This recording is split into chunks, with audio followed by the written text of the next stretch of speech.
तर विधानसभेला शिंदे गट 120 जागा मागणार असं संजय गायकवाड यांनी म्हटलंय। शिंदे गटाचे आमदार संजय गायकवाड यांनी हे वक्तव्य केलंय।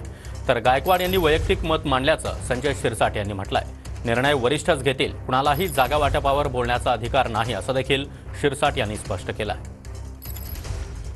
सर टार्गेट 100 जागा जिंकायचं आहे, त्याच्याकरता आम्हाला कोणाच्या चेहऱ्याकडे पाहायचं गरज नाही। आमचं एकच टार्गेट शिवसेनेचं एकनाथ शिंदे साहेबांचं की राज्यात 100 आमदार निवडून आणायचे। शिवसेनेचे 100 आमदार जागांची वाटाघाटी झाली। आम्ही 120 जागा मागणार आहोत। संजय गायकवाडने हे स्वतःचं वैयक्तिक मत मांडलेलं आहे।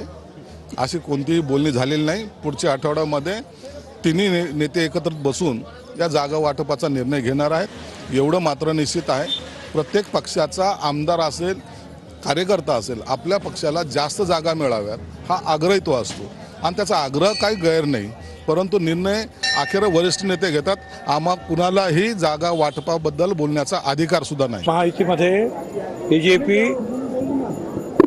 शिंदे शिवसेना, अजितदादा राष्ट्रवादी ह्या सगळ्यांना निश्चितपणे न्याय मिळेल।